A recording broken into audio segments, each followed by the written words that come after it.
A former female priest who spent more than 2 decades in the Episcopal Church is now speaking out after being defrocked because she embraced another faith. Today, Ann Holmes Redding calls herself both a Christian and a Muslim. But her move to Islam came at a very high price.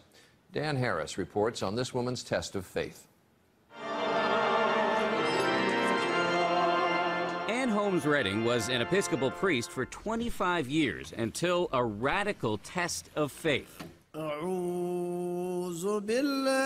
Several years ago, while she was mourning the death of her mother, she was trying out an Islamic meditation technique that she'd learned in an interfaith class. And that, she says, is when it happened. It came with such clarity and such power that I could understand it as nothing else but an invitation from God. In fact, she says it was Jesus himself who led her to Islam. You think Jesus led you to become a Muslim? Yes.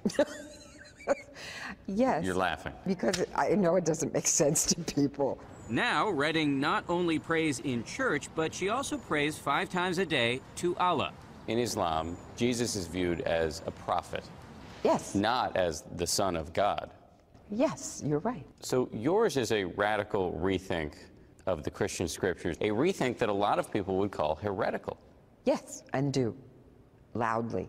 This spring, the Episcopal Church revoked Redding's right to be a priest. Being defrocked, I would imagine, was a pretty traumatic experience.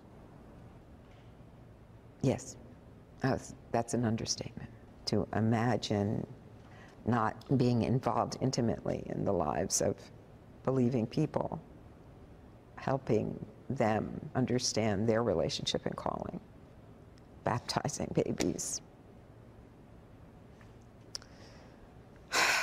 It's a big loss. It's a huge loss.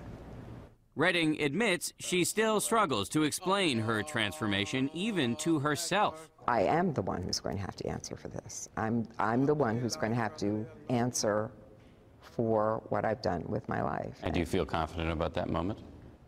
It's in the best of hands. Dan Harris, ABC News, New York.